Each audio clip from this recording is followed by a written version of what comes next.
What's a little bit frustrating here, and actually there were several questions addressing this point, is, but where is this inequality coming from? Why is it that we have an equal or an unequal distribution within the income?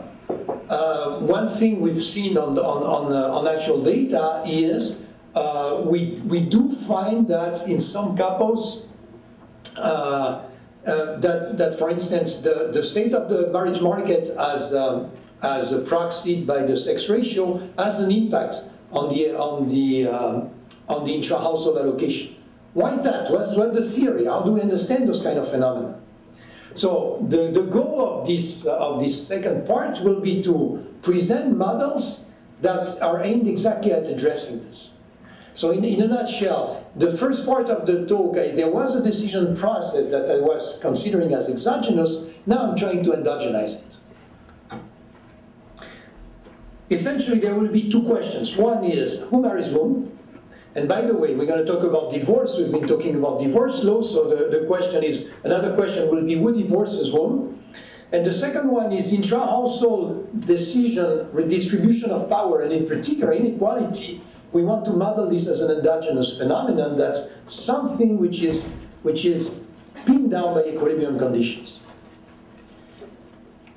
Let me say right away that this is new start of a type of literature. All the papers I'm going to talk about are less than, except for the fundamental ones, were written during the last 10 years, and many of them during the last 5 years. But it's a booming literature, so there are plenty of aspects, and I won't have time to talk about all of them. So I will try to concentrate on some of them, but I will try to select some I find quite significant for the kind of issue that we're talking about.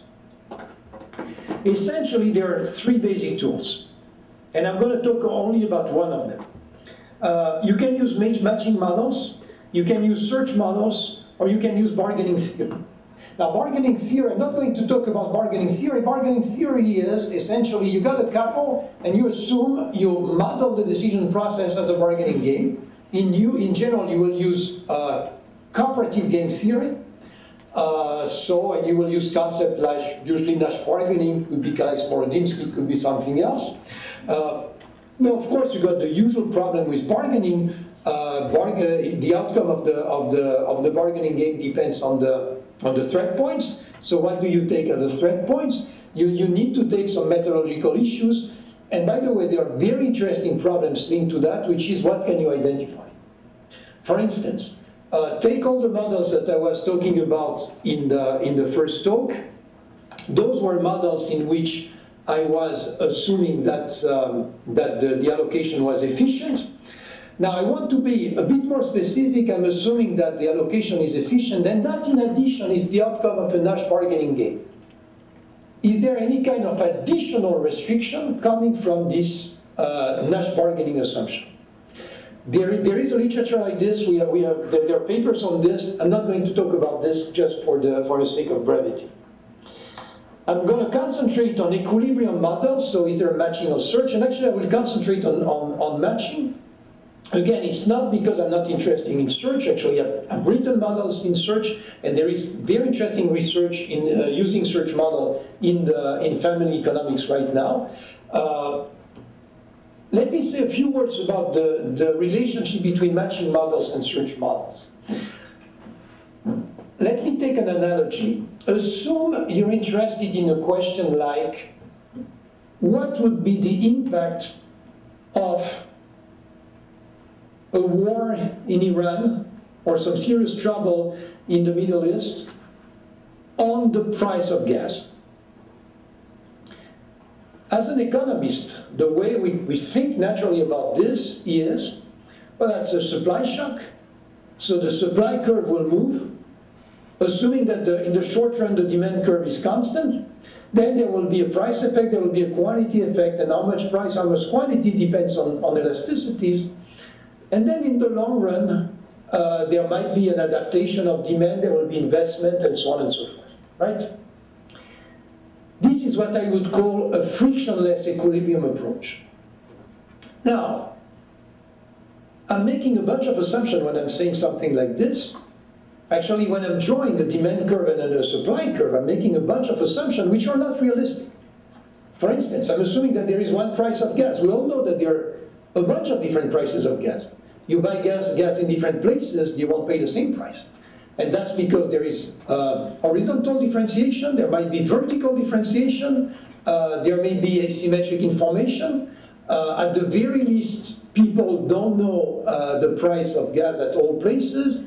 And even if they knew there is some kind of the horizontal differentiation story, there will be some cost. You're not going to go all the way to Evanston to buy if just because the gas is 5 cents a gallon cheaper, and so on and so forth. So in reality, there are plenty of frictions. But when I'm drawing my supply and demand curves, I'm assuming away the frictions, and it gives us a very good first approximation of what's going on. That's the way you should think about the difference between matching model and search models.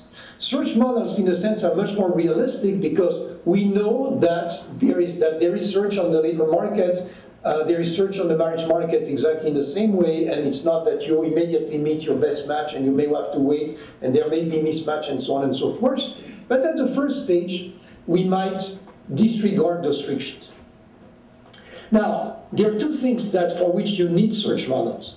The first thing is, there are some situations in which you're essentially interested in frictions.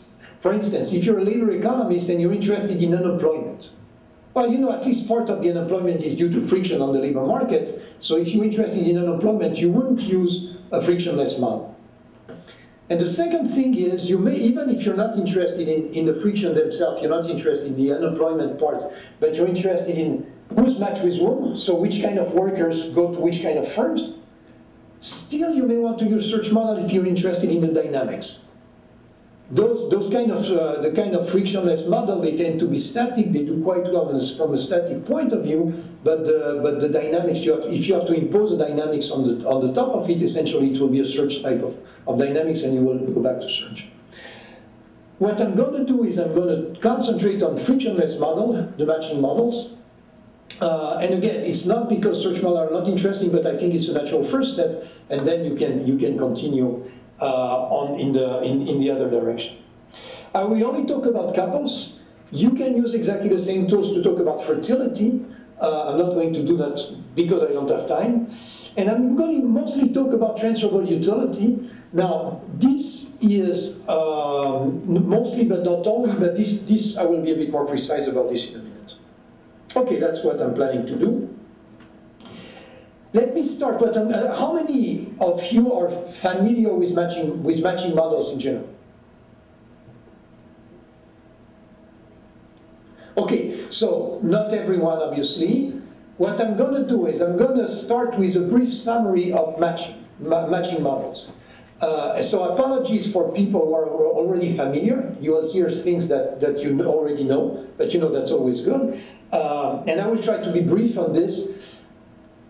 On the other hand, if you're not familiar with this and something sounds unclear, please interrupt me, because it's crucial that we're completely at the same point on this. Essentially, there are three types of models, and by the way, a source of confusion, big source of confusion here, is that the way those models are called is completely misleading. The standard distinction in matching theory is between non-transferable utility model and transferable utility model, which seems to suggest that you're either in a non-transferable case or in the transferable case.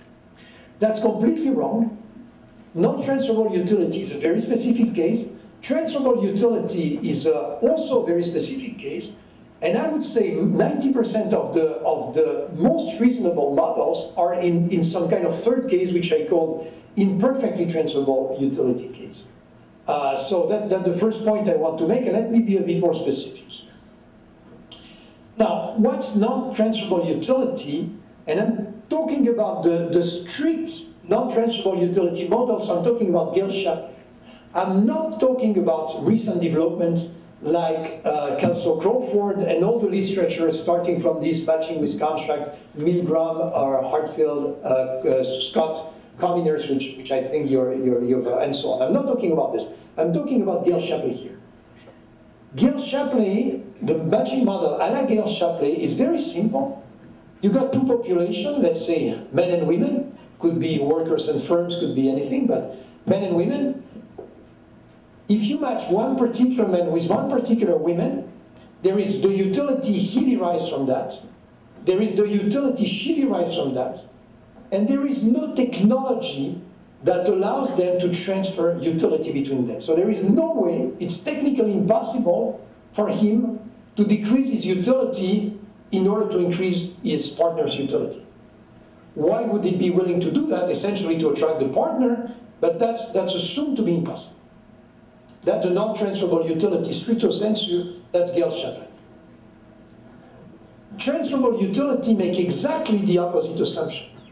You can transfer, but not only you can transfer, but you got some kind of perfect technology that allows you to transfer at an exchange rate which is exactly equal to 1. Now, what do I mean by exchange rate? Essentially, transfer means there are ways for me to decrease my utility and to increase my wife's utility.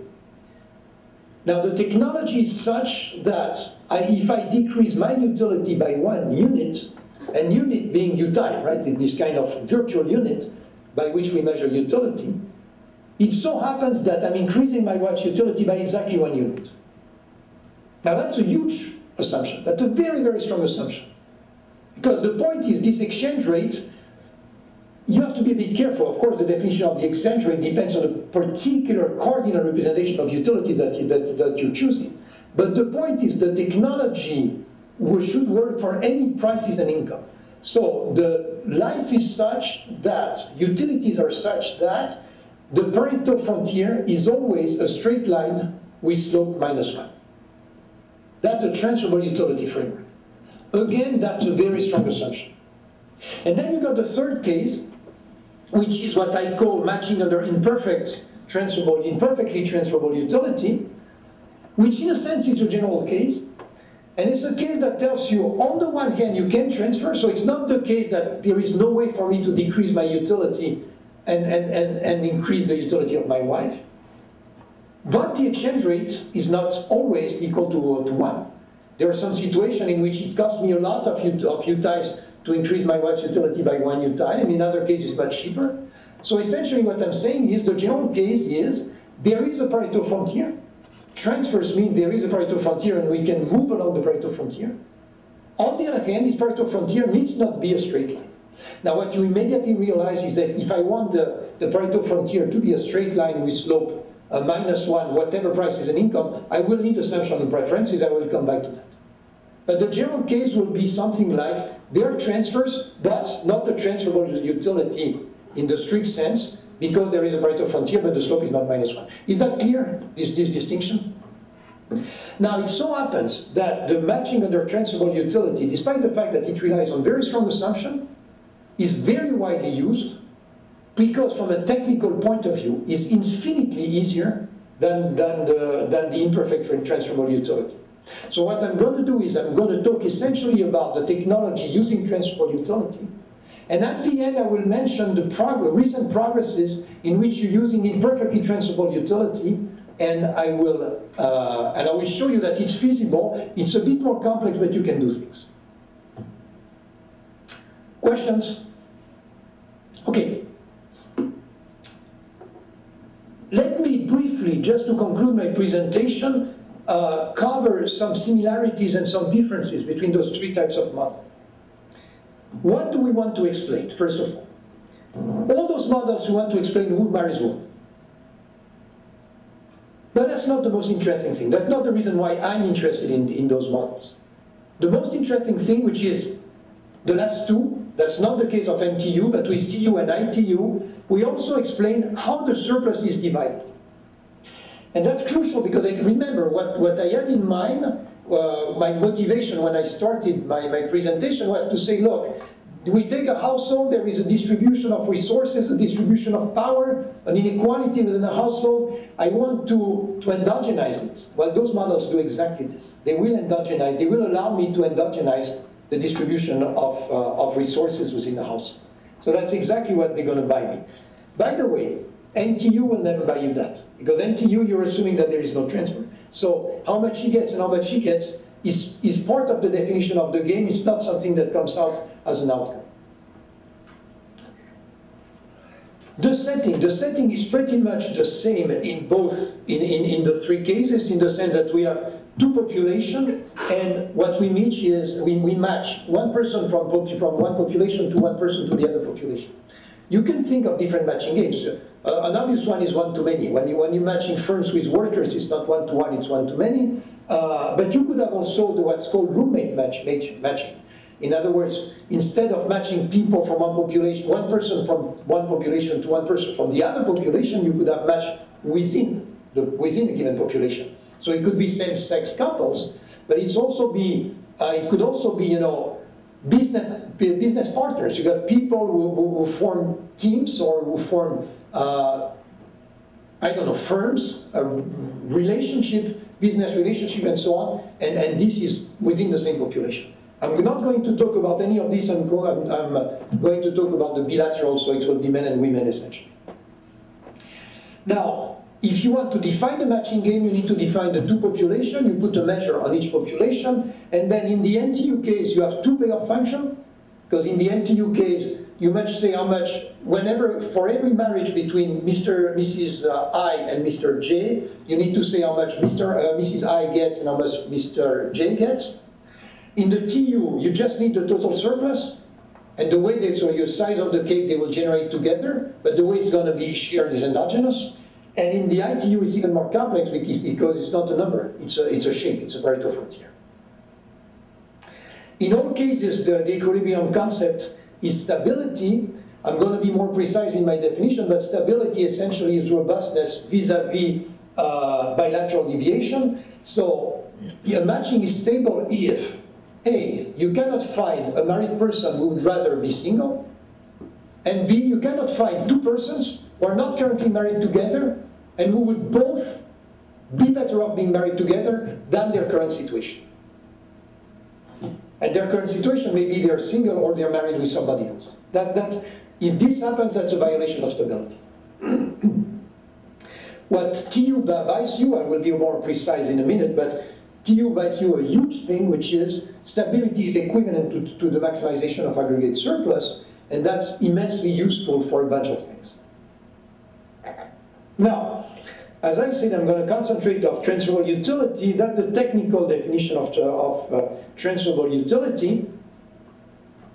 A group satisfies transferable utility if you can find a monotone transformation of each individual utility such that, so you can find a particular cardinal representation of individual utilities such that for those particular cardinal representation, the Pareto weight is a straight line with slope -1, whatever price is in income. That's the definition. Now, what are the properties? A property of this model. I will be a bit more specific about this, but the minute you're assuming transferable utility, you're making a very strong assumption, which is the aggregate behavior of the group does not depend on the distribution of powers received. Let me restate that. Take a couple. Think of a couple. Assume that the couple is making efficient decisions. In all those models, decisions are efficient, by the way. All those models assume efficiency. So in general, there is something like a Pareto frontier, which is the set of pairs of utility that they could achieve. In most models, different points on the same Pareto frontier correspond to different aggregate behavior of the couple. So if you take a couple with a given income and you change the Pareto weight of the husband and the wife, so you move the point on the Pareto frontier, essentially what you're going to do is you're going to change the structure of consumption, and maybe there will be more public good consumption when you give power to the wife and more private consumption when you give power to the husband, or whatever. That's not the case with transferable utility. I will be more specific in a minute, but you must remember that a typical property of transferable utility model is that the aggregate behavior of the couple does not depend on the Pareto weights, on the power, on the intra-household distribution. So in those models, you got a very clear-cut distinction between the aggregate behavior and what's going on within the household. The aggregate behavior is completely driven by efficiency. On the other hand, the inequality, what's going on within the intra-household distribution of resources, this is driven by the kind of equilibrium condition that we're talking about.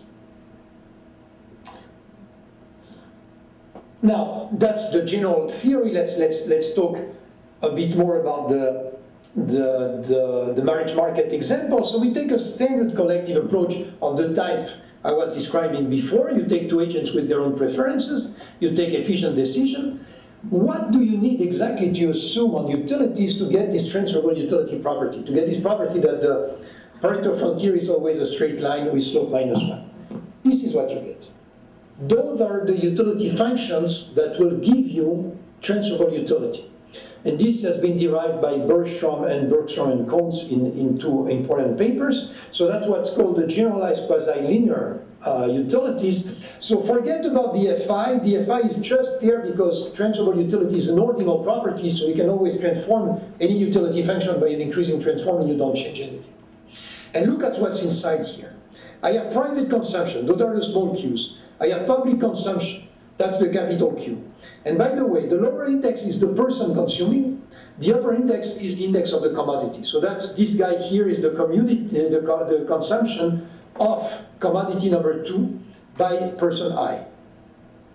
Note that this AI function can be anything, but it does not depend on the first private good. The first private good is exclusively here, and the first private good is multiplied by a function which only depends on public consumption. That's one thing you need, and in addition you need this function to be the same for everyone. So in other words, I have a restriction on the shape of preferences, and in addition I have a restriction on heterogeneity, because it must be the case that not only everyone has a preference of this form, but the B function is the same across individuals. AI can be completely different across individuals. Why do we need that? Well, essentially, remember, I need to be able to transfer an exchange rate of 1. The way I'm going to do this transfer is by trading commodity 1. Now assume that that the husband is giving 1 unit of commodity 1 to the wife. His utility loss is this B of Q here. The utility gain, the marginal utility gain of the wife is also this B of Q, and since his B is the same as her B, we got what he loses is exactly what she gets. So that's not very surprising, but that's the result. Let me mention a few things. First of all, it's an ordinal property. Transferable utility is not a cardinal property, it's an ordinal property. We got restriction of preferences and heterogeneity. So as I said, all Pareto efficient allocation is the same aggregate consumption. Why that? Because efficiency is equivalent to just maximizing the sum of utility.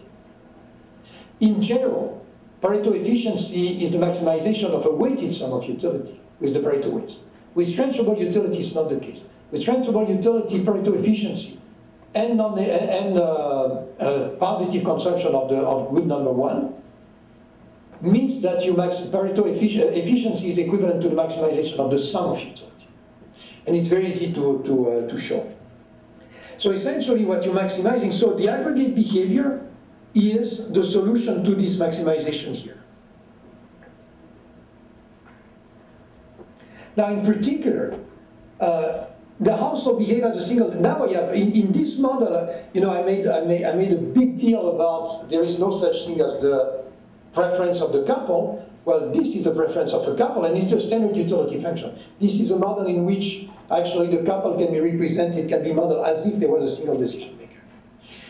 The household aggregate behavior only depends on total income. Of course, the consumption of each spouse, in particular the consumption of commodity 1, varies. So there is inequality in this model, but the equality concentrates on commodity 1. So in a sense, there is a dichotomy between household aggregate behavior and intra-household allocation. And now there is this notion, which is the surplus. Now, remember, with those kind of utilities, the shape of the Pareto frontier is a straight line with slope -1. So the only thing I need to know is what's the intercept. Well, the intercept is this guy here, is the surplus. So essentially the story is, you put those two people together, they generate a surplus, and the surplus is just the value of the program which is here, which is this maximization under the budget constraint. Note that this surplus, here X is the income of the husband and Y is the income of the wife. Note that the surplus only depends on the sum. And the value of this program will be the surplus. It's the size. So essentially, in this kind of model, you match two people, they generate a cake. The value of this program is the size of the cake, and then they split the cake. He gets something, and she gets the size of the cake minus this something. The sharing is completely linear. Now, just to give you that, this seems a lot very theoretical, but those are utility functions that we use in a paper with Murati, Igun, and Yoram Weiss. And you know, this is not crazy. This is a standard Cobb-Douglas utility. So he has a Cobb-Douglas utility, she has a Cobb-Douglas utility. This is a transferable utility model. Any efficient allocation, the consumption of public good will be X plus Y plus 1 plus A divided by 2. And the surplus will be, the total surplus will be this animal here, which is quadratic. Now, so essentially what you see here is, there is a bunch of different Pareto efficient allocation. They all have the same public consumption, but of course they have different level of private consumption, which is in a sense exactly what we're interested in, right? We're interested in inequality. Now, all Pareto efficient allocation have the same level of public goods, so we can disregard this, but they differ by their private consumption, and that's exactly what we call inequality. In some of them, he gets a lot, she gets very little. In other, they both get the same. And that's the natural way of thinking about intra-household inequality in this context. Questions about this? Next, let me come briefly to the theory, the abstract theory of matching models under transferable utility. So that's what used to be called Becker-Shapley-Shubik. So it's as opposed to Gale-Shapley. The structure is actually quite general. You have two spaces that the set of male characteristics, let's say X is the set of female characteristic, Y is the set of male characteristic. We have measures F on G. This could be multidimensional, by the way. A characteristic of a man could be education, income, age, why not physical attractiveness, whatever. But in principle, those models can be multidimensional. When you have a function S, which is the surplus, which is the size of the cake they generate when you match Mrs. X with Mr. Y, the only thing I need is some weak continuity property. I need it to be absolutely continuous.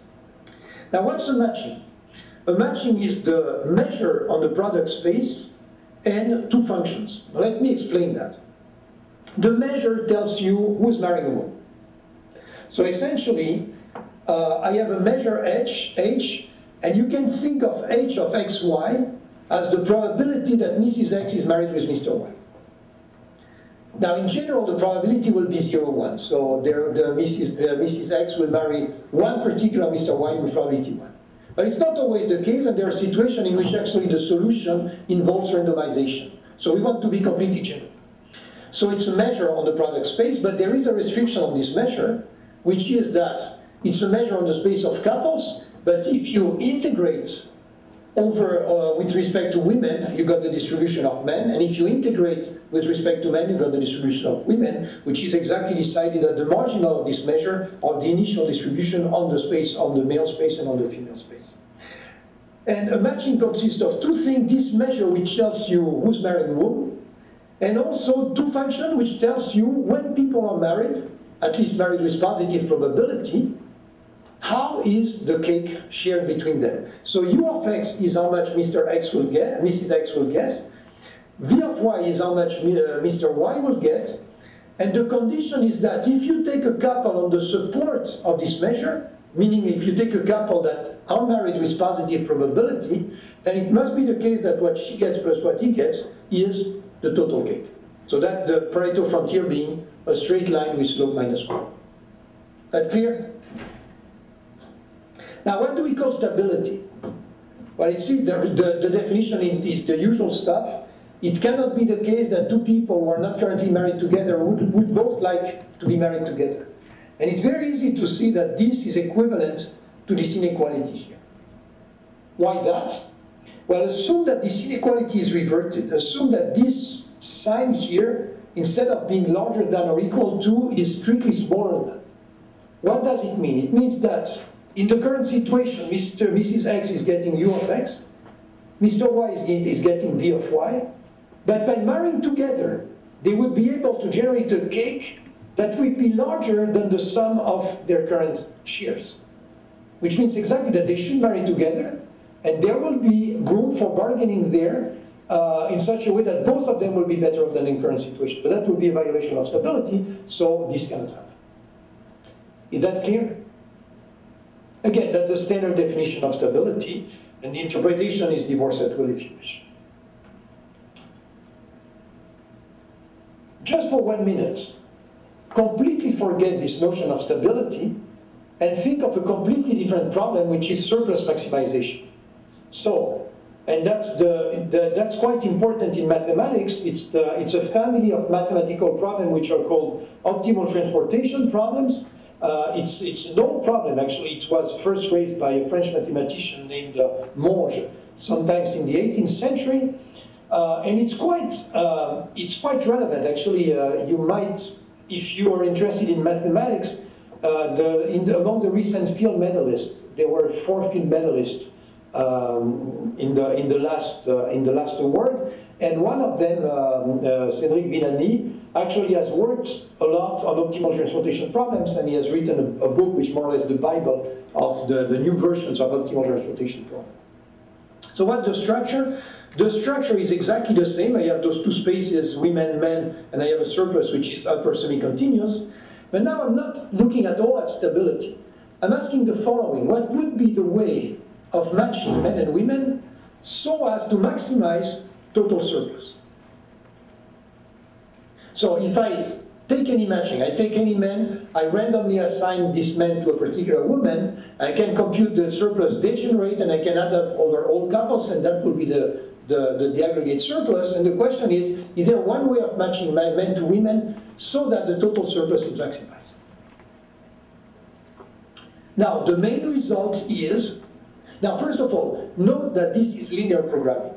This problem is a linear program. Remember that the unknown here is the measure. What I'm maximizing here is linear with respect to the measure, and the condition on the marginal is also linear with respect to the measure, so it's linear programming. Now, the cool thing with linear programming is that we can use duality, and this is the dual problem. The dual is find two functions u of x, p, and y, and solve the minimization, which is here. F and G are the initial measures of the two populations under the constraint, which is here. Now, what you see here is just the stability conditions. Actually, the main theorem underlying all this is a matching is stable if and only if it maximizes total surplus. Now, I was saying that this is immensely useful. Why that? Well, think of problems like existence. Existence of a stable match is a very difficult question in general. Because, you know, is it the case that can you always find functions that satisfy this bunch of inequalities? It's not obvious. Well, actually, it so happened that in the bilateral matching models, it's very general. And it directly comes from actually Kelso-Crawford. But it's very easy to write problems which are very close to the matching models in which there exists no stable match. For instance, take what I call the roommate problem. Assume that you want to match people 2 by 2, but within the same population. It's very easy to find examples in which there exists no stable match. Now, in general, proving the existence of a stable match is a very difficult problem. But not here, because stability is equivalent to surplus maximization. So proving existence is equivalent to proving the existence of a solution to a maximization problem. And this is piece of cake. Actually, the assumption, you need very simple, you need separable metric spaces, you need some compactness here, and you need the kind of continuity which is there that's sufficient to show existence. Uniqueness, it's almost impossible to show uniqueness of a stable match in general, but here you can easily show generic uniqueness. It's very easy to derive, because is the uniqueness of the solution to a maximization problems, and those are things that we know how to do. So this is the main theorem. We got exist and generate uniqueness. The sets can be multidimensional. I never ever say that anything was one-dimensional. Most of the example I'm going to talk about will be one-dimensional, but here, if I have time, I will say a few words about multidimensional frameworks. And there is a natural extension to hedonic models. So this I'm not going to talk at all because it has nothing to do with inequality. But you know, this conference is this whole program is co-chaired by Steve and by Jim Heckman. So since Jim Heckman is involved, I needed to talk about hedonic model. And actually, if you take the hedonic model a la Heckman, Neisheim, and so on, they're completely part of this framework, and all this framework apply to that. And those are theoretical models that give you a precise description of the mathematics of this.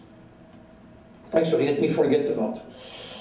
The last thing you need to know about the general theory of matching models is the notion of supermodularity, which sometimes called complementarity. Now, what do I call? Now, remember, the basic object in those matching models is this surplus function. It's the size of the cake that Mrs. X and Mr. Y are generating. Now, here I'm one-dimensional. From now on, I'm assuming that X is one-dimensional and Y is one-dimensional. Then in that case, I can define supermodularity, and this is the definition of supermodularity, is the usual one. If X is larger than X prime and if Y is larger than Y prime, the surplus I'm generating by matching the high people together and the low people together is larger than the surplus I get by mixing. Are you familiar with this? You know, that's standard, you get that in contract theory. And by the way, if those stuff are twice continuously differentiable, this is exactly Spence-Merlin's. Is that the second cross derivative of S has to be positive. Now, if this is the case, matching is assortative. In other words, we know exactly what the stable match looks like. The wealthier man is married with the wealthiest woman. The second wealthier man is married with the second wealthiest woman, and so on and so forth. Can we generalize to multi-dimension? Yes, but it's technically a bit challenging, and I won't talk about this at that point. I may come back to that later. Now, here is the main result, and here is the reason why I like so much this kind of model. If you take a discrete number of agents, there is uniqueness of the measure, but there is not uniqueness of the utility. But the basic result, let's assume a model in which I have a continuum of agents on each side. Then the intra-match allocation of resources is exactly pinned down by the equilibrium condition. So what I'm telling you is the following. Give me the distribution of men, and it could be multidimensional. Give me the distribution of female characteristics. Again, it can be multidimensional, and let's assume that that distribution are absolutely continuous, atomless, okay? And then give me the size of the cake, which has this very weak continuity property. Not only I can tell you who's going to marry whom, but I can also generically tell you exactly how the surplus will be divided within each couple. Now remember, that's exactly my initial motivation. My motivation was, can I endogenize inequality within the couple? This is exactly the kind of tool that will give you this, because that's exactly the kind of tool that tells you, if you give me the characteristic of the population, here is how the cake will be divided. And more importantly, if I change some of the characteristics, here is how the division of the cake will change. So if I change the sex ratio, here is how the distribution of the cake will respond to those changes.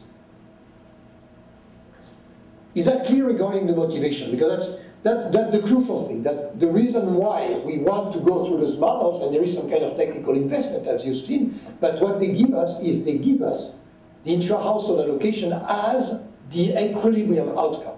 The definition of the equilibrium tells you not only who marries whom, but how the cake is shared in each and every couple.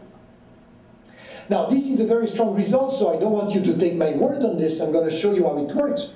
And actually, the nice thing is that it's very easy. I'm going to do it in the one-dimensional setting, although you can do that in a multi-dimensional setting, but let me do that in the one-dimensional setting, and let me assume, just to make my life easier, that S is supermodular. So whose marrying womb is pretty easy. I got assortative matching, and the wealthiest man marries the wealthiest woman, and the second wealthiest man marries the second wealthiest woman, and so on and so forth. Then 3 steps. Now, first of all, I know who marries whom, right?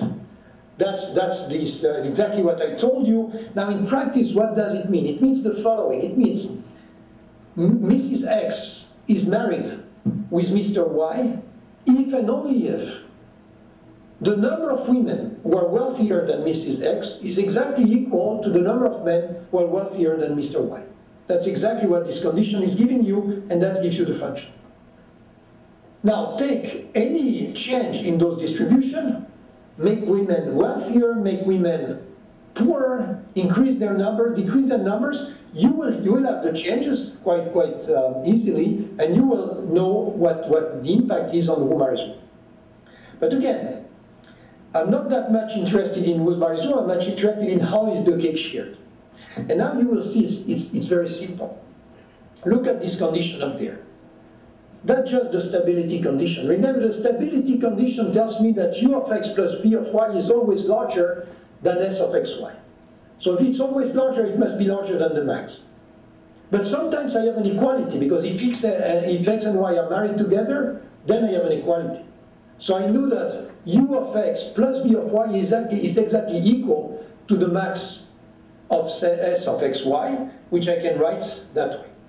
And I know exactly when the max is reached. The max is reached when I take for y exactly the husband of Mrs. X. Now this, if you assume continuous distribution, u of x is a continuous function, you can prove or assume that it's differentiable. You need assumptions, of course, on S. Essentially, you need at least differentiability on S and a bit more than this. Let me skip the details. But just look at this. You can write the first order conditions of this maximization problem, which give you this, or you can use the envelope theorem and just remark that the differential, the derivative of u with respect to x is just the partial of s with respect to x, taken at the point at which the maximum is reached. But the point is, given this function, now remember, s is given by the definition of the problem, and this psi guy here is given by the fact that there is assortative matching. So if you give me the distribution, I find the psi, and if you give me the s, I know this, and then I know the utility function up to an additive constant. And by the same token, I get the utility function of the husband up to some additive constant. So the utilities are defined up to 2 additive constants. Well, it sounds a little bit like the previous story, except that I can do better. I can also pin down the constants. How do I do that? Well, first of all, I know his utility, I know her utility, but I also know the sum, which is the surplus they're generating. So this pin down the sum of the constant. And let's say that one gender is in excess supply. So let's say women are on the long side of the market. There is an additional condition which pins down the constant, which is if there is an excess supply of women, then there will be some women will be left unmarried. But competition between women means that the last married women must be just indifferent between being married and being single. Because otherwise the first single woman would bid, and that due to the continuity, would outbid the last married woman. So you just write this indifference condition, and thus pins down the distribution. So this sounds a bit theoretical, but let me give you a Mickey Mouse example that tells you that even if you take the very general model, you got a lot of mileage from this sort of remark. Look at this assumption here. Remember that F is the distribution of female characteristic and G is the distribution of male characteristic, and let's keep the interpretation in which the characteristic is income. So that's the male income distribution, that's the female income distribution. What I'm assuming is the distribution of the female distribution can be deduced from the male distribution via a transformation like this. Which means essentially if you want, for instance, let's assume that both distributions are normal, then it works. assume that both distributions are log normal, which makes more sense if we're talking about income. Well, it's the same. It works if the sigma parameter is the same. So essentially, it's a restriction on the distribution, but it's not a very strong restriction. What this buys you is that this phi function is linear. So if you want the relationship between the income of a wife and the income of the husband is a linear relationship. By the way, you could deduce that from the shape of the distribution, or you could just postulate this. Now you just write down this kind of equation. Remember that in my model, the surplus function was a function of the sum. You do that and you got this very simple integration which tells you what u of x is and what v of y is. Essentially, let's spatialize a little bit this definition by assuming that mu is 0 and lambda is something less than 1. So essentially what I'm telling you is the distribution of male and women is such that if you take any decile, the income of the woman at this decile is exactly lambda times the income of the man at the same decile in the male distribution. You know, so the distribution of women is the same as the men, except that it's scaled down by a factor of 0.8 or 0.7, something like this.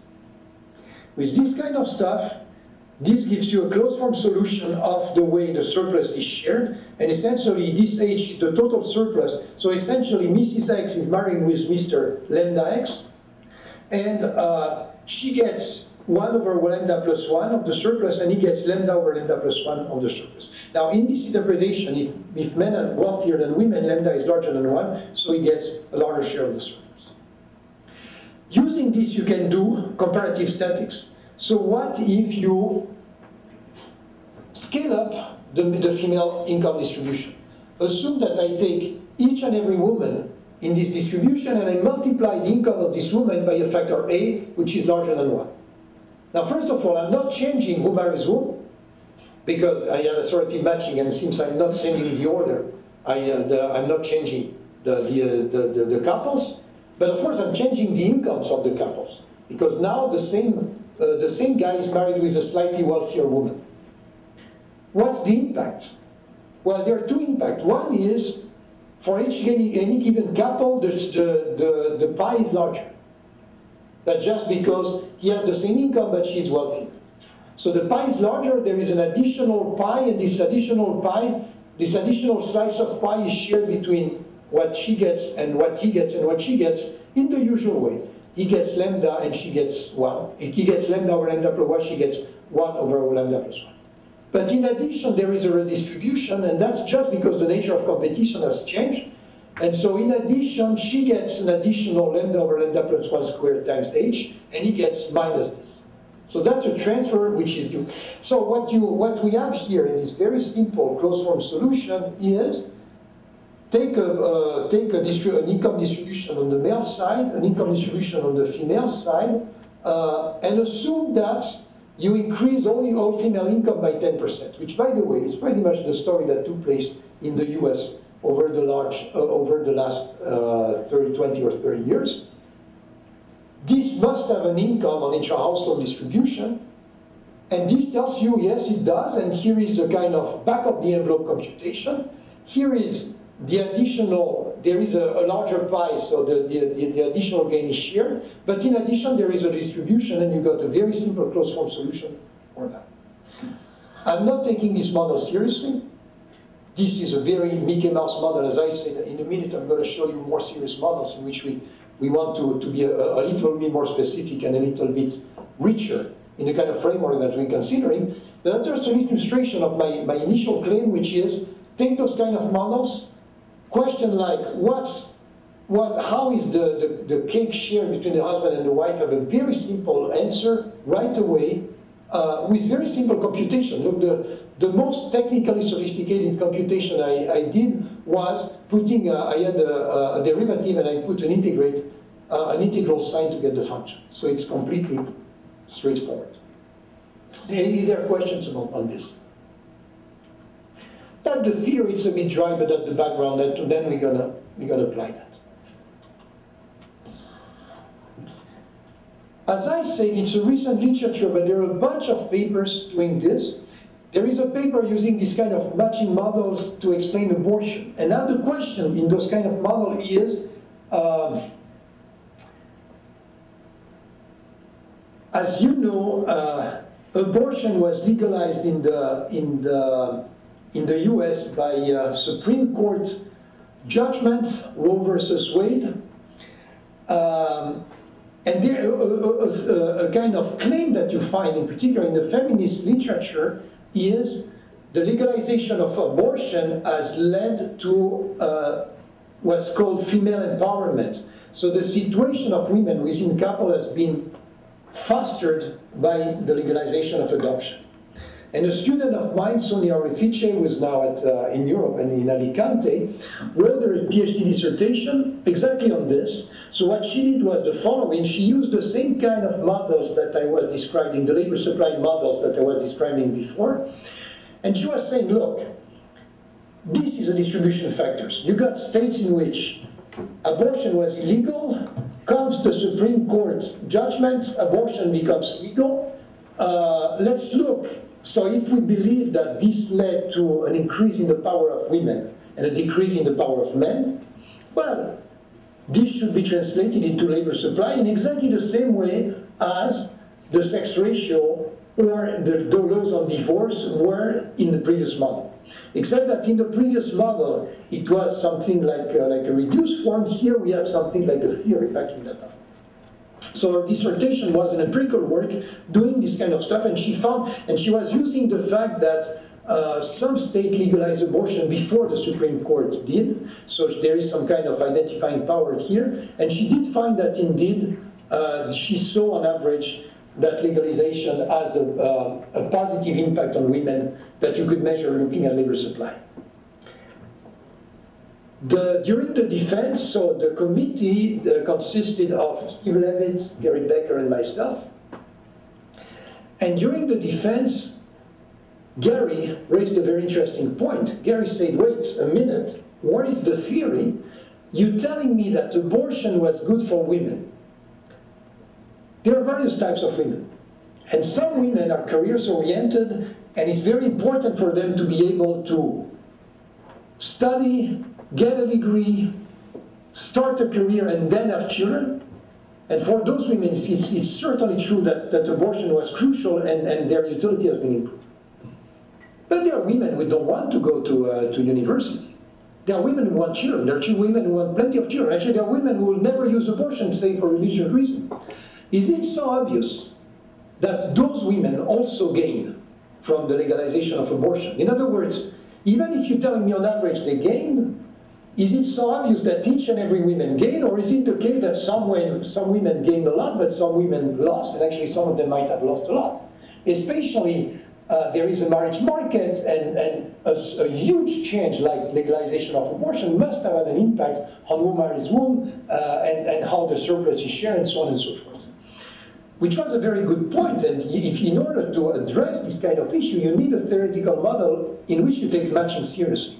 So we wrote a matching models, and which is interesting because the matching here is not on income, it's on preferences.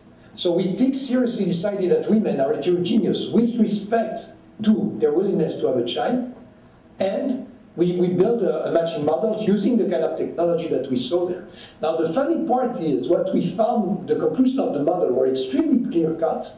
The nice thing with this model, and they give you a clear-cut conclusion. You may or may not believe it because you need strong assumptions, but the conclusions are in general clear-cut, and the conclusion were, A, all women benefited from the legalization of abortion, and B, women who are unlikely to use abortion who actually benefited on average even more than the other women from the legalization of abortion, which is a kind of interesting. Now, I don't have time to tell you exactly the story and present you the model and everything, but it's a JPE paper in 2006. But it gives you a good idea of the power of those very simple models. They have a lot of predictive power. If you're willing to buy the assumptions, you get a lot of mileage out of them.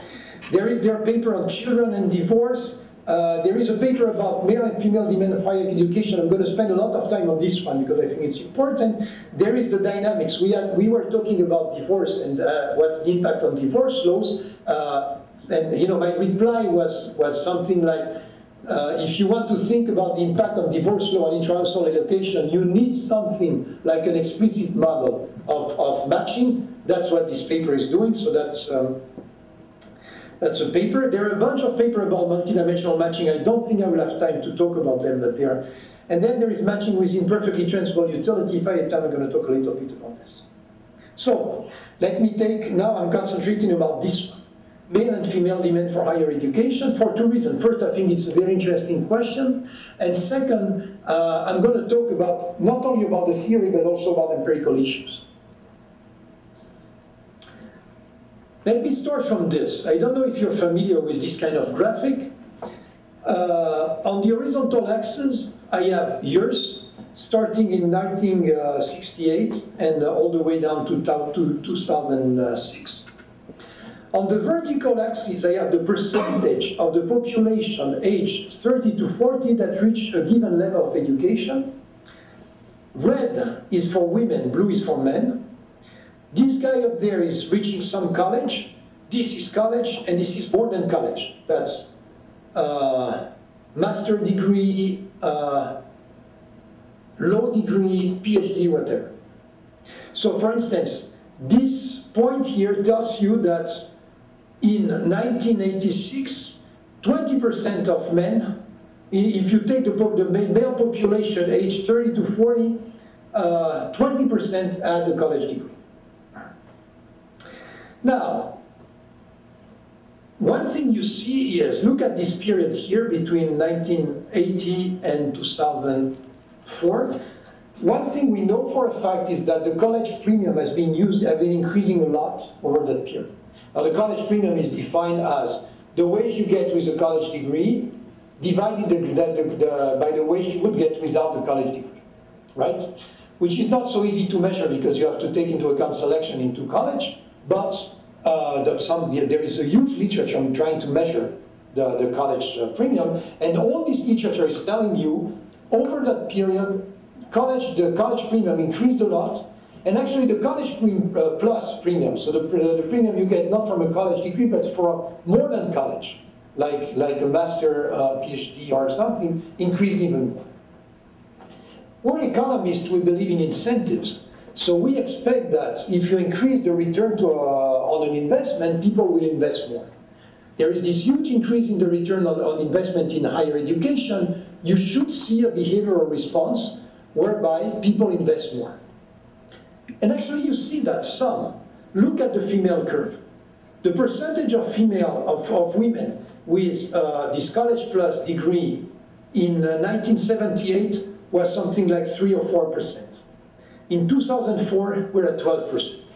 That's a multiplication by a factor of 3. That's huge. There is a huge behavioral response here.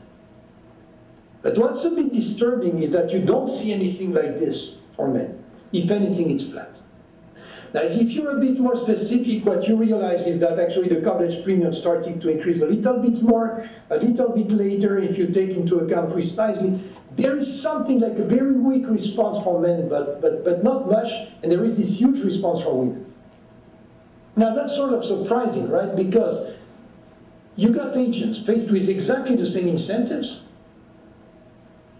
and you see that some of those agents, women, respond big time, whereas others basically don't respond, or respond much less. And by the way, that's not a US phenomenon. You see the same in basically all Western countries. And not only in Western countries. If I was asked, what are the two main economic trends, the most important economic changes in the world over the last 30 or 40 years, I will certainly not mention the crisis. I will mention first the huge decrease in world inequality, the fact that hundreds of millions of people have left poverty over this, mostly in China and India, but also in Brazil and other places, and actually in some African countries, have been moving out of poverty, which is a huge phenomenon. And the second one, probably as important, is the huge increase in female education, which it takes place in not only in every Western country, but actually in basically all over the world.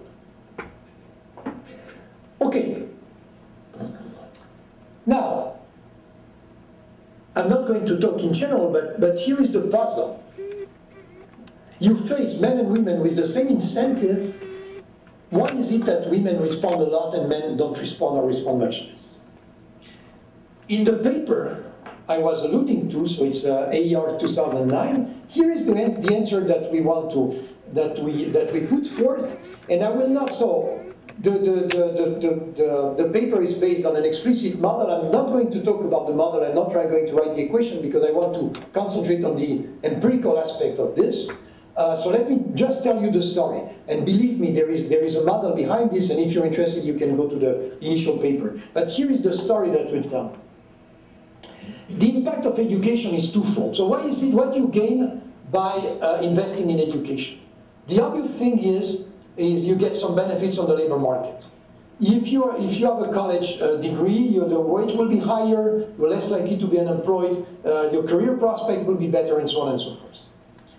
That's true, that's fine, we know that.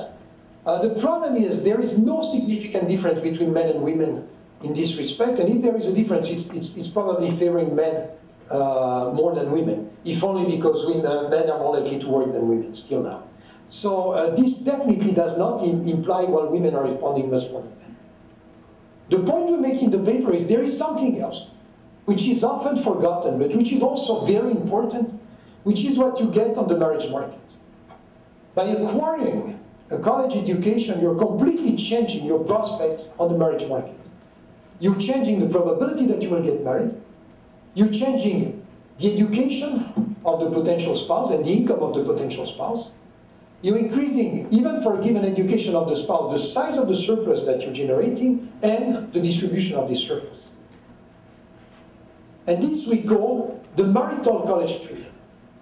The marital college premium is the additional gain you get on the marriage market in addition to whatever you would get on the labor market. So what you get on the labor market, you will get it pretty much whether you're married or not. There is a slight difference between single men and married men, and there is a slight difference between single women and married women, but not huge, and nothing that could explain the response difference that we see.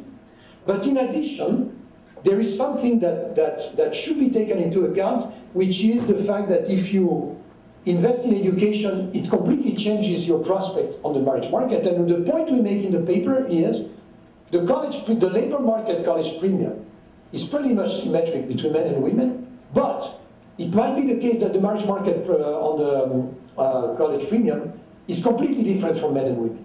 And what we do is we construct a structural model which is not estimated, which is more or less not even calibrated, which is simulated using some kind of parameters, in which we show that the magnitude of those effects could explain what's going on.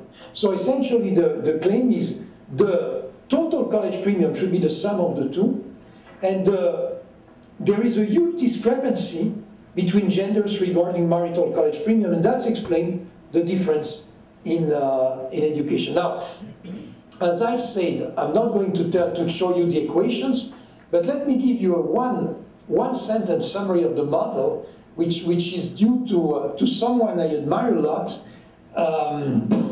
namely Bobby Solow. Bobby Solow is the wife of Bob Solow. You know Bob Solow is a Nobel laureate from MIT, and his wife is a very interesting person. First, she's a wonderful person, but in addition, she's an exact counterexample to everything we know about marriage and education. She's now in her 80s, so she graduated something like 55 years ago. And if you look at female education at that time, first of all, very few females were acquiring a PhD. She did. Many females acquiring a PhD at that time were remaining single. She married. The ones who were marrying were very unlikely to have children. She did have children. And the ones who married and have children were very likely to stop working. She continued working, and actually she was a professor. So she is a perfect counterexample to what we observe about the labor market of educated women 50 years ago. And I had the privilege to be sitting next to her at a dinner with friends, And I started saying, you know, your example, counterexample of the kind of model that I'm working on. And she said, can you explain me your model? And I started to make this kind of clumsy explanation. And at some point, she interrupted me and she said, well, let me try to summarize your model and tell me if I'm right. And she gave the best summary of my model that I've heard so far, which is the following. She said, in my days, so graduating 50 or 55 years ago, it was okay to be a nurse from a marriage point of view. Being a nurse was okay. Actually, it was great, because you have a very high probability of marrying a surgeon. But nowadays, if you're only a nurse, forget about marrying a surgeon. Why that? Because there is too much competition from female surgeons. Well, that's exactly the way this model is working. There are some additional ingredients. I mean, as always, the technical aspects are a bit more complex, but it's something like nowadays, where many women are educated. Actually, you know that women are more educated than men on average in the US and in Europe and so on and so forth.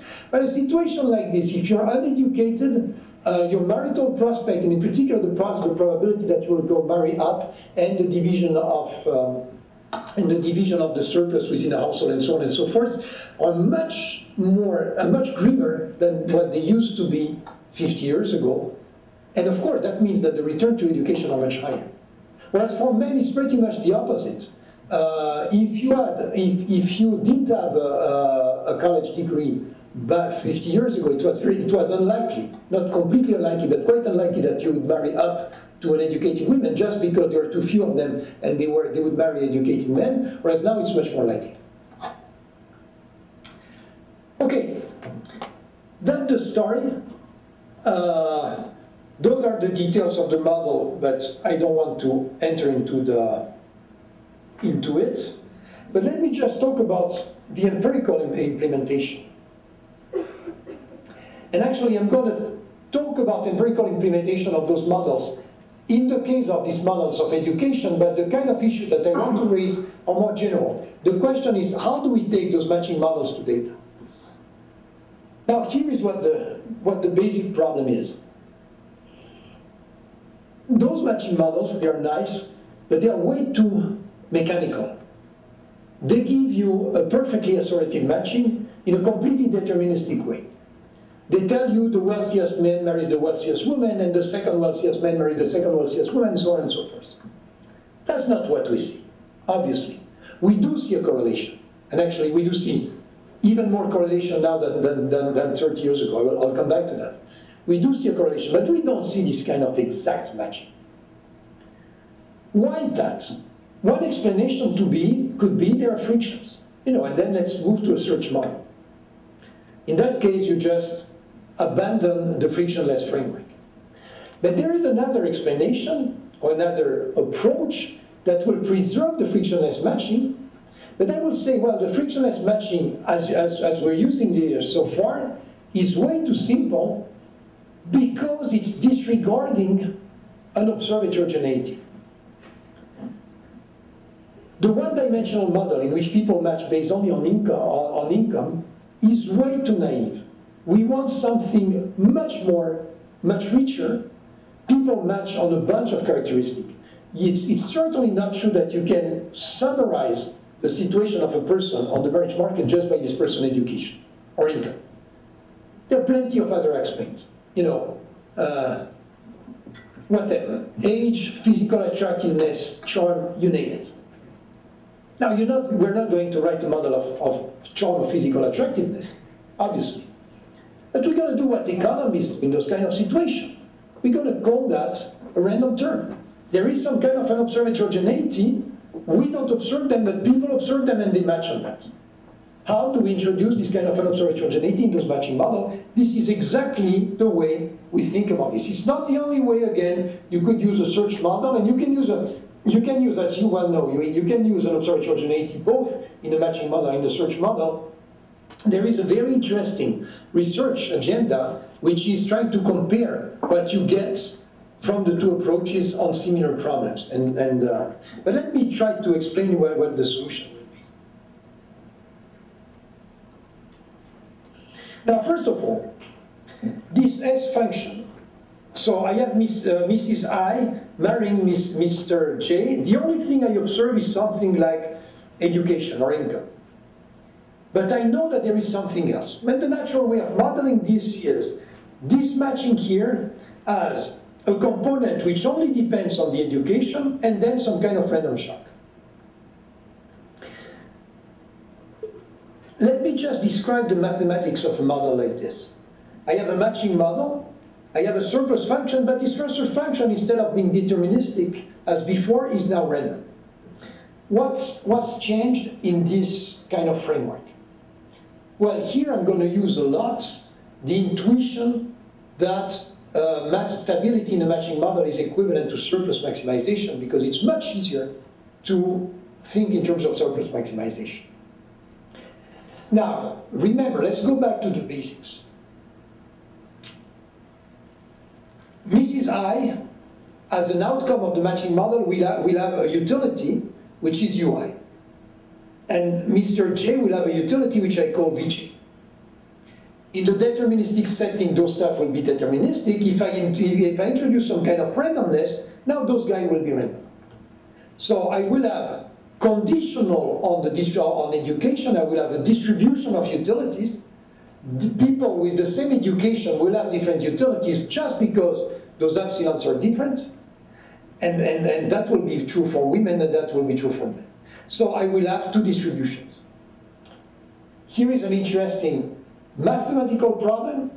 I give you a stochastic surplus maximization problem like this.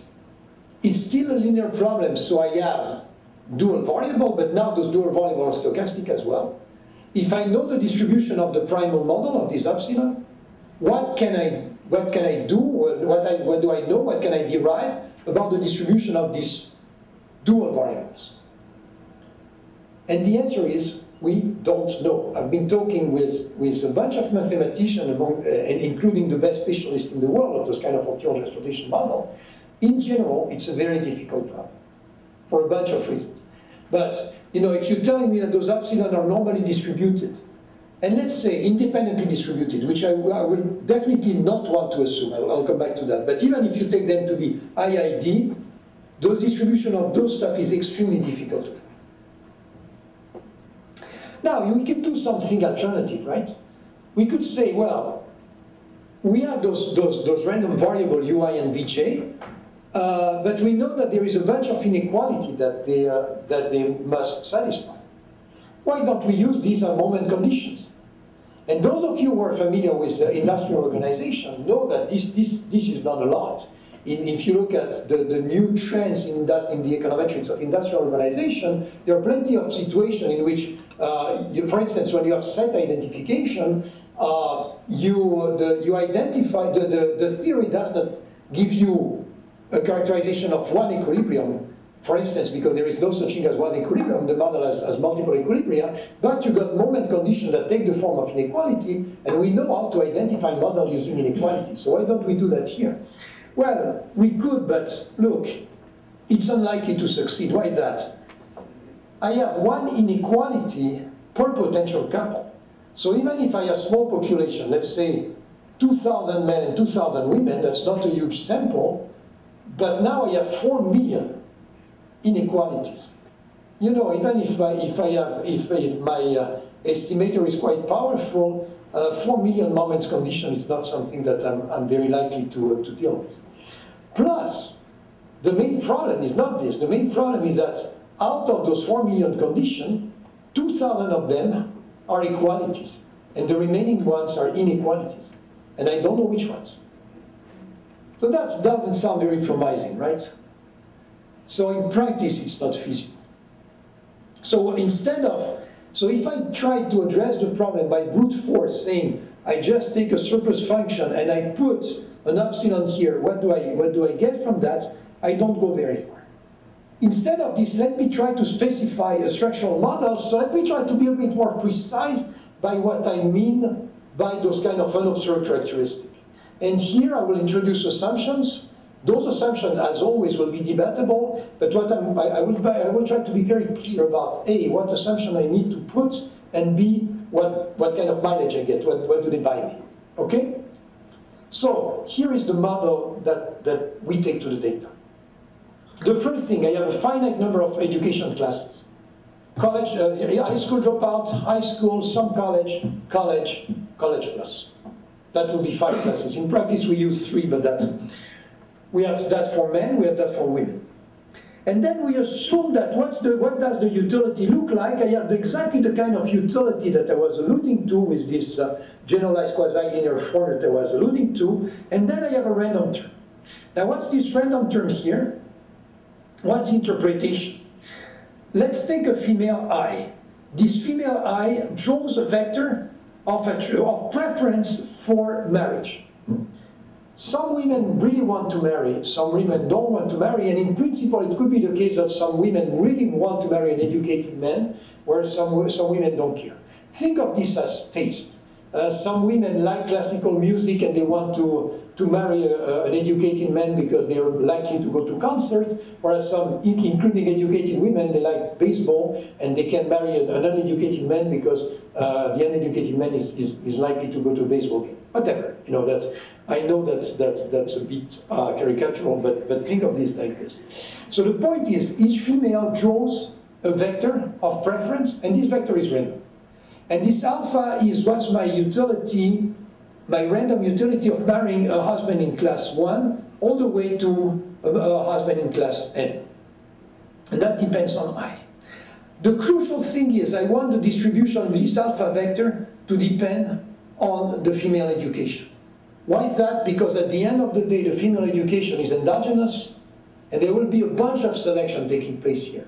In other words, if a woman draws a random term that makes it very likely that she will be willing to marry an educated man, then the return to education for her will be much higher, and she's more likely to invest in education. So because of this endogeneity, I definitely want this the distribution of this vector to depend on the education class of the woman. I do exactly the same for men.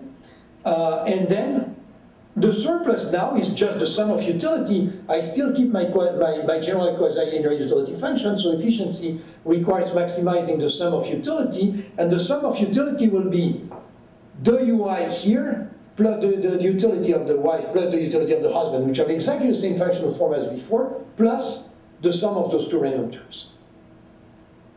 Now, this sum of utility, now what we're assuming here is that you match once you've acquired your education, but before your income is realized. We're talking about lifetime income, so there will be plenty of randomness on future income, so you match on the expectation. So you cannot, the surplus is exactly the surplus that depends on income that I was describing with the functional form that I was using before, but that's something that you cannot observe, so what you use is the expectation of those stuff based on education. So if you look at the surplus generated by the match of Mrs. I with Mr. J, there is a component, which is the economic component, which is the expected value of the surplus conditional on education, which is something that I can compute using my functional form. But the point is, this depends only on the 2 education classes of the husband and the wife. And in addition, I have my preference shock for my female preference shock and my male preference shock. And then I have a simple normalization, which is that everything is 0 for singles. I don't have time to talk about the normalization, but it so happens that that's a natural normalization. Okay. If you think of it, this looks a lot like the model that I was using before. So it's a deterministic part plus an epsilon.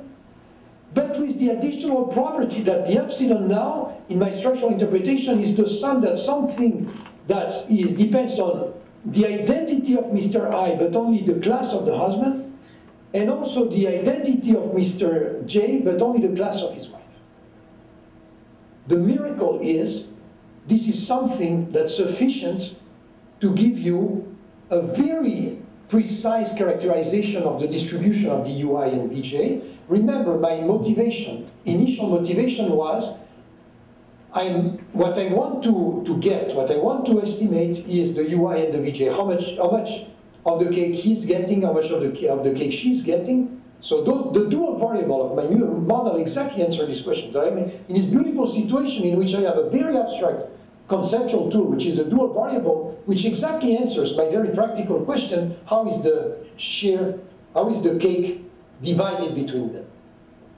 But the problem I had is those UI and Vj were random variables, and I had no clue what their distribution looked like. The miracle is, if I have in addition this property here, then all of a sudden I know what the distributions are. And by the way, this very deep intuition was in an early paper by Eugene Chu and Aloysius Sayo, which was published in JP in 2006. It was not expressed that way, and actually if you read the paper, it's a bit confusing because what I'm telling you is not what they're saying, but that's exactly the intuition.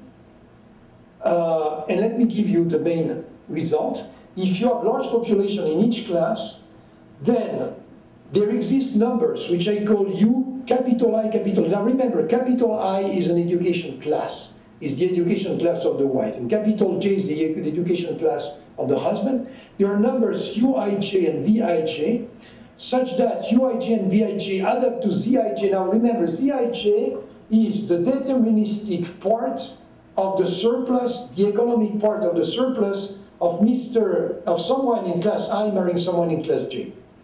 And it only depends on the education, because at the moment they match, the only thing they know is their education. And then the utility of Mrs. I is this Uij here plus alpha ij. And the utility of Mr. J is this Vij plus this beta. So what you get is a systematic part, which is endogenous, and then we will have to solve the model for, but which is the same for everyone, for every couple in which the husband and the wife belong to a given education class.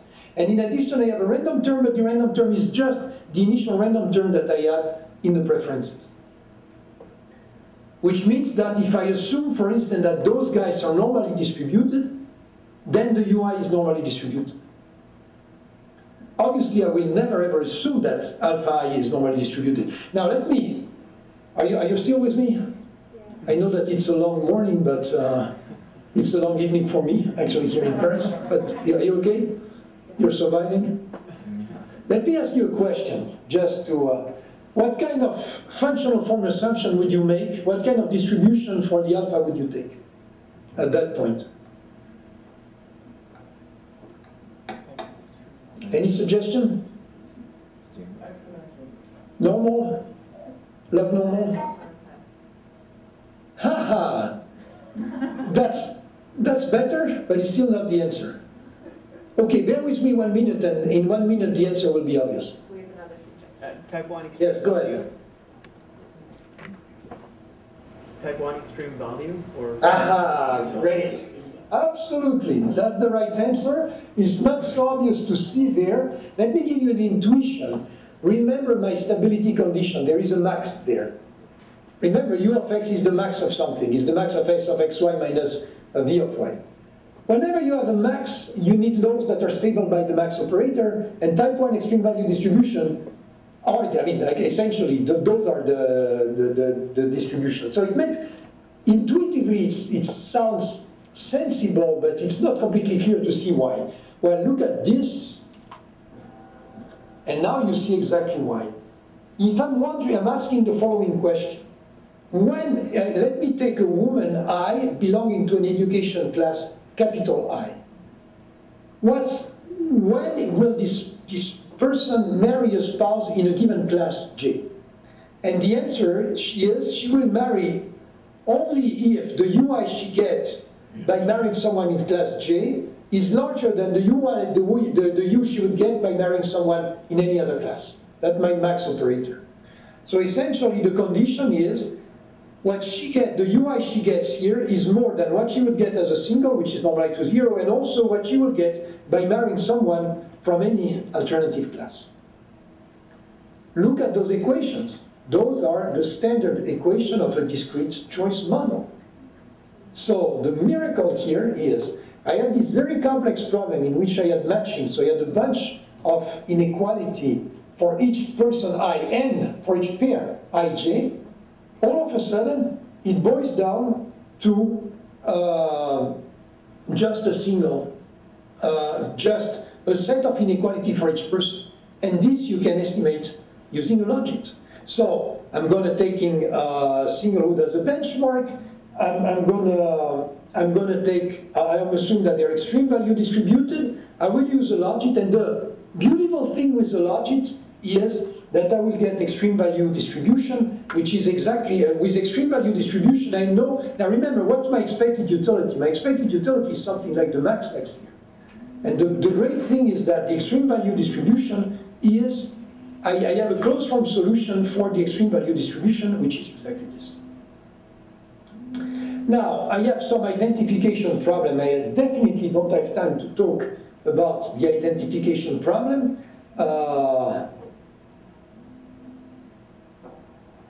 But one way to do that is to estimate the model. Now, let me tell you how you can estimate this model. I'm going to be very, very quick on this.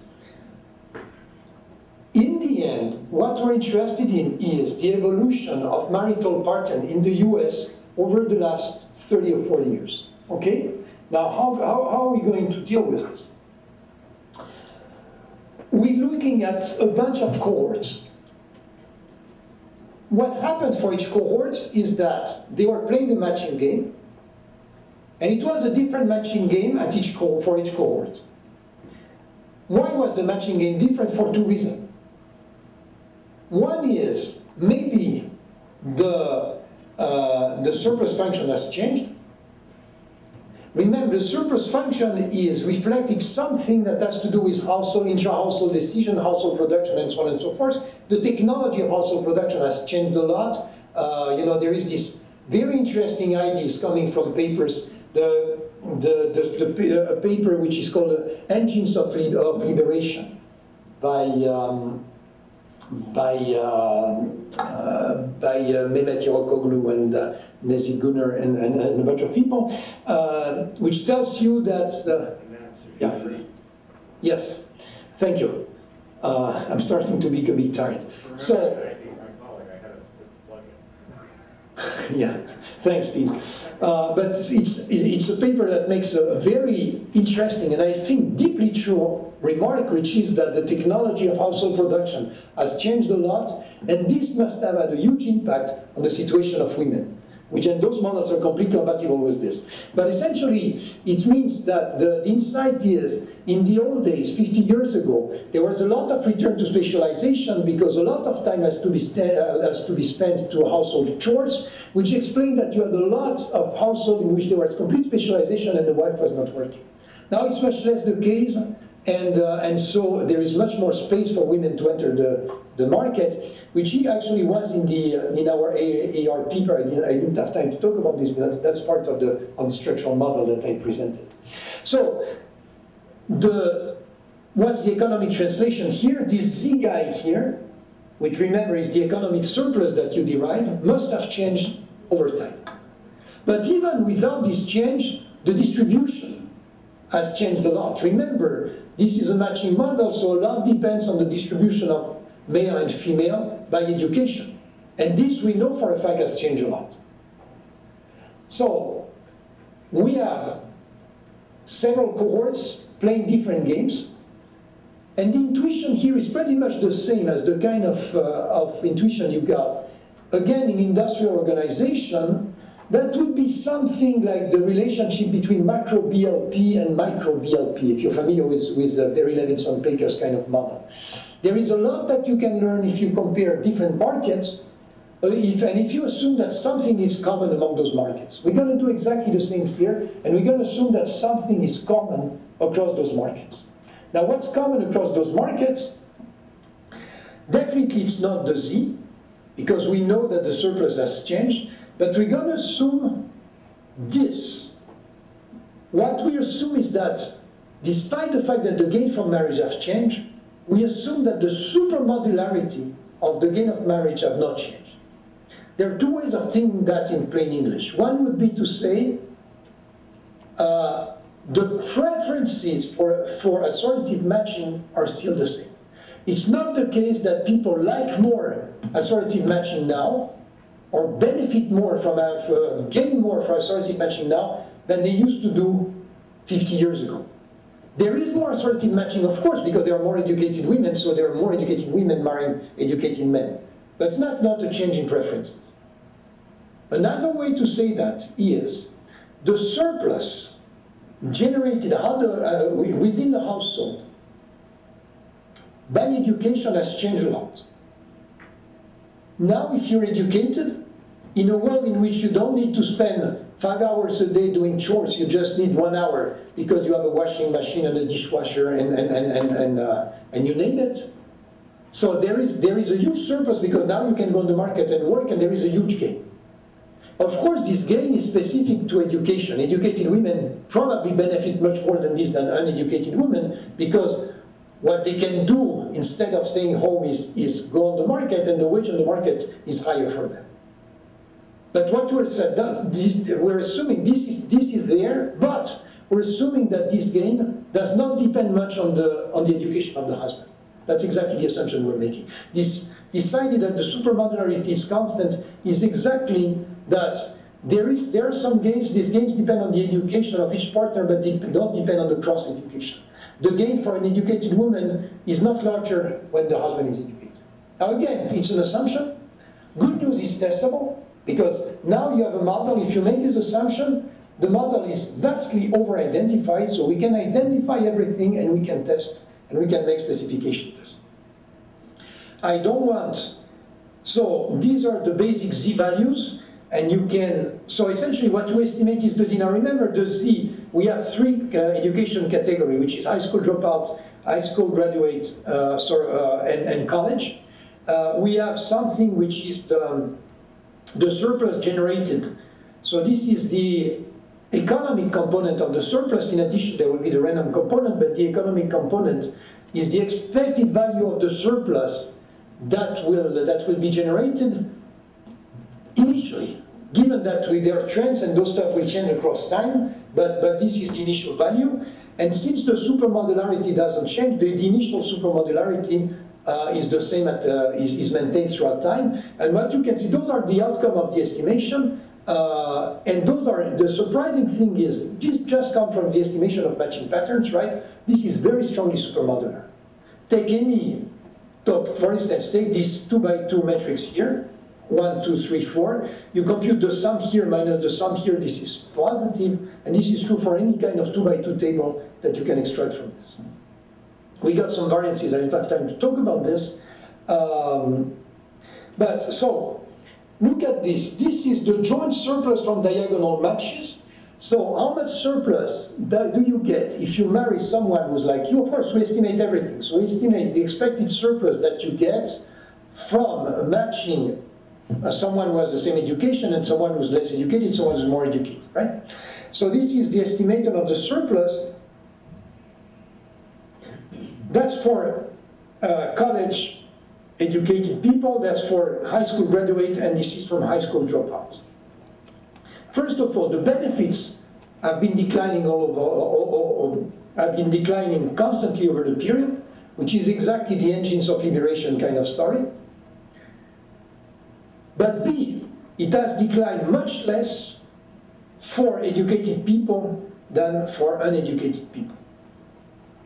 Now at the surplus, there has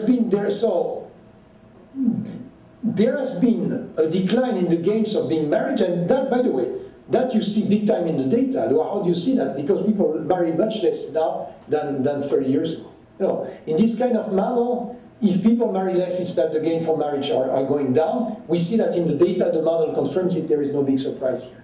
But what this is telling you is that the decline has been much less steep for educated people than for uneducated people. Now, as I said before, if you acquire a college premium, it changes the probability that you will get married. It changes the education of the expected education of your spouse, the surplus, and the distribution of the surplus. Since we have a structural model, we can explicitly compute all this and do that for the old cohort and the new cohort. I don't have time for this, but this is essentially the expected value of the UI. So remember, the UI is the small UI, which is the dual variable, is the economic systematic part. plus the expected value of the alpha, and the expected value of the alpha is not zero because the expectation of it's the expectation of a max, right? So it's strictly positive and it depends on everything. And this is what we get. Now, just to summarize the meaning of this, we can compute the expected utility that you get for any kind of for any level of education. Again, the expected utility has two components. One is the economic component, is the expected surplus, the expectation being taken on your future income, conditional on your education. And plus, there is this taste of random shock parameter, which is the expectation of your alpha or your beta, conditional on the fact that you're going to choose someone who maximizes. So this has a positive value, and you can compute the value of this, the expected value of this sum. That's exactly what you get here, so that the expected, so I can compute this expected utility, this expected gain for educated women and for non-educated women. The difference between them is exactly the marital college premium. Is how much more do I get by being educated within the marriage? Remember that in all those computations, we normalize the utility of single to be zero. So in addition, there is the fact that being educated now would give me a higher wage than being educated 30 years ago, but that's true for single and for married people, and this is normalized away from the equation. That's exactly the marital college premium. Those are the raw results from the estimation. So the red line is for men and the green line is for women. And what we see is that the education, the marital college premium has basically not moved for men, but it has increased a lot for women, which is exactly the kind of theoretical explanation we had in mind. Now, this explains the fact that women were much more willing to acquire education than men. What's interesting is, in order to estimate this, we never ever model the education decision themselves. We just model the marriage decision. So there is the... Again, I realize it's a bit frustrating because I'm covering two papers actually, which are sort of complex in a very short time. How much time do I have, Steve, now? 15 minutes? Am I right? Yeah, 15. Okay, those are the kind of extensions that I was planning to talk about. And one thing I must say is the people here. You know, you may know I'm currently sitting in the Paris center of the University of Chicago. You know, the University of Chicago has a beautiful center in Paris. It's small, but it's absolutely gorgeous. And you know, being in Paris at that time of the year is not too bad. But today is the 13th of July, which is the day before Bastille Day. Tomorrow is the most important bank holiday of the year in France. And what I'm doing to those poor guys is I'm forcing them to stay here. It's now basically 7:30 p.m. And on the eve of Bastille Day, I'm forcing those guys to stay here just to be here and help me if I have a connection problem and close the door after me and so on. So I must say the people here at the Chicago Center have been absolutely wonderful, and please thank them a lot at some point. Well, they're not here in the audience, so we cannot give them a round of applause, but they have been incredibly nice and helpful in this process. Now that said, I have to leave at 7:45 because I think forcing them to stay until 7:45 p.m. On the day before Bastille Day is sufficient. Is a severe enough punishment. So I won't have time to talk more than 15 minutes.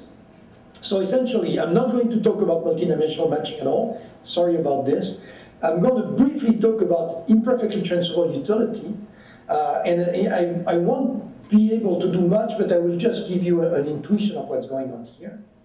And empirical implementation, I've talked about enough about this. So let me just forget about multidimensional matching. And let me now move to imperfectly transferable utility.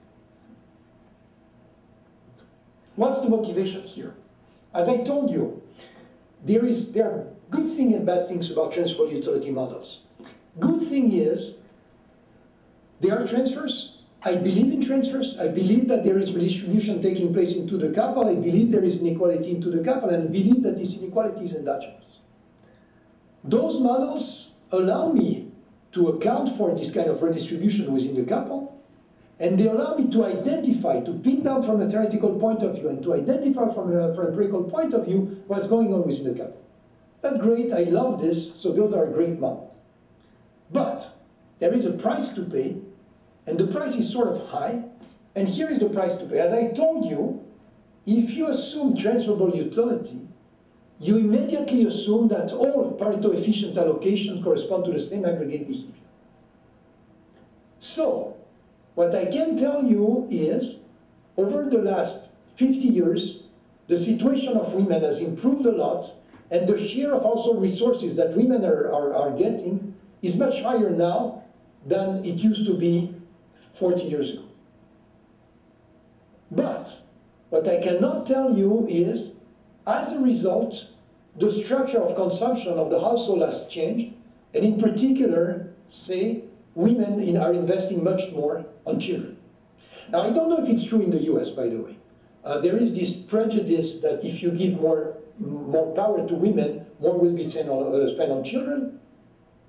The only study that I know trying to take that to data is a Dutch study that concludes that it's not the case, that actually doesn't make much of a difference. But one thing I know for sure is that if you look in developing countries, that's something that we've seen a lot. We've seen that in South Africa, we've seen that in Mexico, we've seen that in various places in Africa, and so on and so forth. So decided that if the conditions on the marriage market change in such a way that the respective position of women is increased, this will have a huge impact on children, on how much is spent on children. That's something I believe is true, and at the very least, I want to be able to explore. Problem is, if I want to look at this, I cannot use a transferable utility model. Why that? Because the way I will model consumption of children is something like a public good. The husband and the wife decide on how much they spend on the children, and the utility of the children enters both utilities, so technically it's a public good. If I'm assuming transferable utility, I'm immediately assuming that whatever the respective power of the husband and the wife, the same will be spent on the public good. So I'm assuming that any change on the marriage market cannot possibly, it can have a huge impact on the inequality between the men and the women within the household, but it cannot possibly increase the amount spent on children. And that, for some models, is a very poor assumption, because that's exactly what I'm interested in. So, I would like a model in which there are transfers, but those transfers and the change when I move along the Pareto frontier, this has an impact on how much is spent on the public good. The models I'm going to show you now do exactly this. There is a cost, they are slightly more complex. On the other hand, they are not intractable. I'm going to show the theory to the best of my knowledge. They have never been taken to data. And actually, the econometrics of it are still to be done, because essentially, the econometrics of it would be everything I did in the linear setting previously had to be done in a nonlinear setting. You'll see that in a minute. Okay, so what do I want? I want a model in which transfers are possible, transfer are essential, but the exchange rate is not constant, right? If the exchange rate is constant, it's transferable utility, I have this invariance property that I don't want. So essentially, in practice, what I want is, there is a Pareto frontier, but it's not a straight line. So now my Pareto frontier is some function p. So u of x is some function p of v of y. And this function is decreasing, concave, and also it depends on x and y, which simply tells you that if you increase male or female income, you inflate or deflate the Pareto frontier itself. But this p now is not linear. In the transferable utility case, this p function was linear with respect to v. Actually, it was a function of x and y minus v. Now it's not linear, it's a more complex function. I still have the same stability conditions. So it's still the case that stability has this very simple translation that u of x is larger than this guy here. What I'm losing is the equivalence with maximization. Remember, the transferable utility has this wonderful theorem that stability was equivalent to surplus maximization. Now it's no longer true, and actually it's no longer true for a very good reason, namely that I cannot even define surplus maximization, because I cannot define a surplus. To define a surplus, I need this guy to be linear, I need this p function to be a function of x, y minus V of y, and then this function would be the surplus. But with this nonlinear setting, I cannot even define aggregate surplus. So I cannot even give a meaning to the maximization of aggregate surplus kind of situation. But I can still use the same kind of approach, and let's try to see how far we can get with this. Now, stability, as I said, stability is u of x has to be larger than this for each x and y. If it's larger, it must be larger than the max. But actually, it's equal to the max because I have an equality when they're actually married. So I'm using this, and I'm just using the first order condition of this maximization problem, right? I have a maximization with respect to y, gives me this. By the way, how many of you are familiar with contract theory? Adverse selection models with a continuum of time. Because, okay, not so many obviously, but for those of you who are familiar with this, you will have an impression of déjà vu, because it's exactly the same technology, the same kind of computations. Applied to a different framework, but we're going to introduce Spence-Morley's, and it's going to do pretty much the same as it does than what it does in this kind of models. So, assume that I know Mumari's rule. So let's assume for the moment that I have assortative matching. By the way, I had simple condition for assortative matching, which was the Spence-Morley's condition, the second cross derivative, in the transferable utility case. Now it's no longer the case, and it's much more complex. At some point, I would like to be able to derive condition that will guarantee that I have assortative matching. But I don't have that for now. Anyway, that's what I get at this point. Now, just note that here, I have this equation that can be written that way. Now, the P function is, I know, because that's the shape of the Pareto frontier. It's given by the nature of the problem. And the phi function, I know, because it's Mumari's rule, but if I have assortative matching, this is just given by the distribution. So I have a differential equation, and I still have the fact that the V function, I just need to integrate this differential equation, and integrating this differential equation will give me the intrahousehold allocation, the way the cake is divided, up to a constant, and then I will be able to decide that the equilibrium condition tells you exactly, pin down exactly how the cake is divided, is still true here, from a theoretical point of view. The only problem is, it's a bit more complex, because if you look at this equation here, now it's a true differential equation. My unknown function is V. On the left-hand side, I have V prime, and on the right-hand side, I have V. So I need to solve a differential equation, and that's a bit more complex than before. It could be the case, for instance, that this differential equation doesn't have a closed form solution. Of course, I can still numerically solve the differential equation, and that's a piece of cake. I mean, solving a differential equation is not difficult those days. Now, by the way, well, how do I get, what time is it? I could get conditions to get assortative matching. I use exactly the standard tricks. It's on my slides. You can look at them on my slides, but I don't have time to talk about this. But let me just conclude. I have, in my remaining 5 minutes, using a very specific model. I want to write a model in which I would characterize what's going on, and there are two things that I want to capture.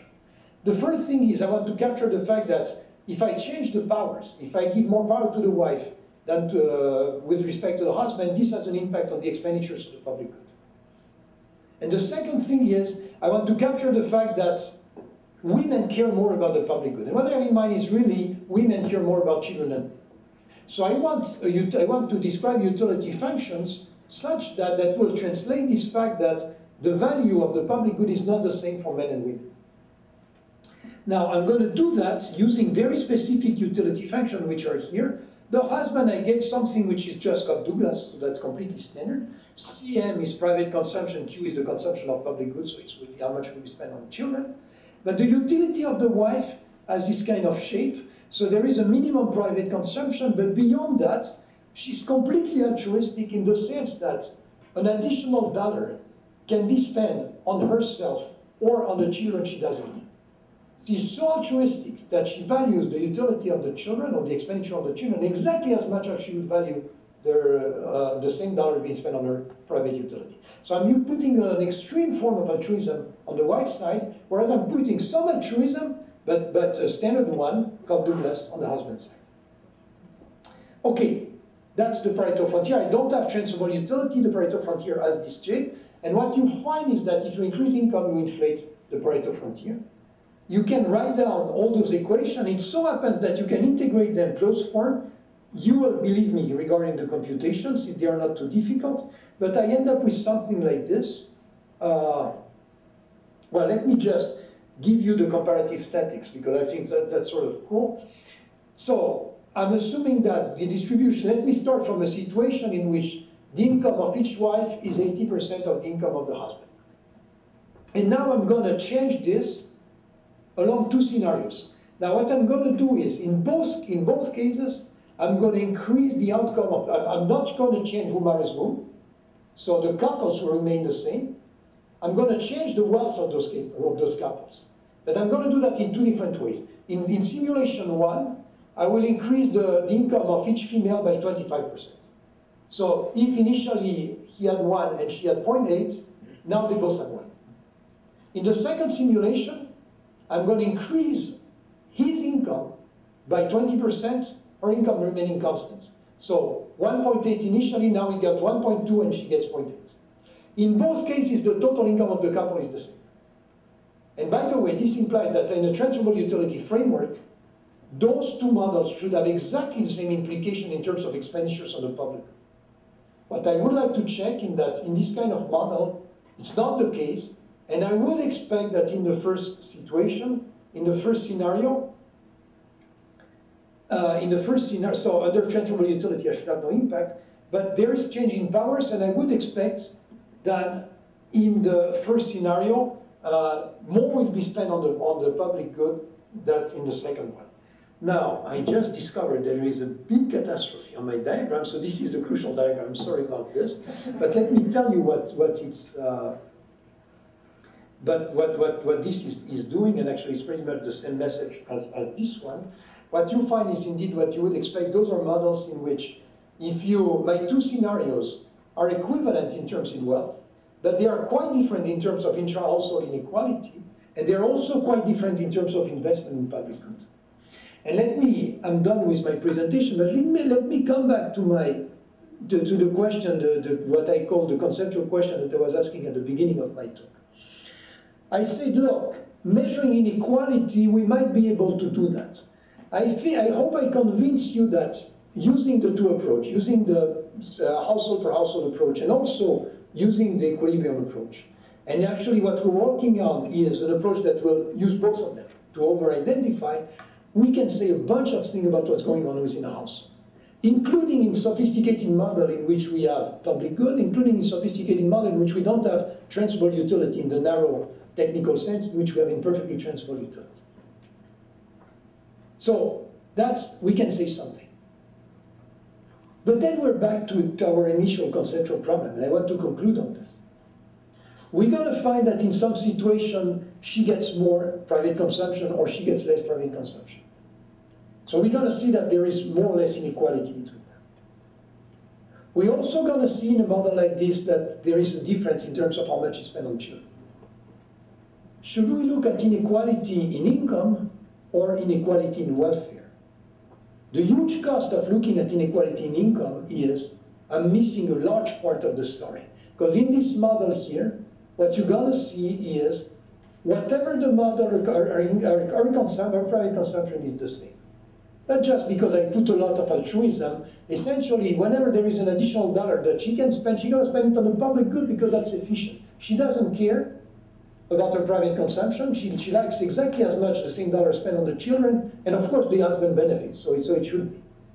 So if you change a lot in this kind of model, if we change a lot the power or the situation of women, her private consumption will not change.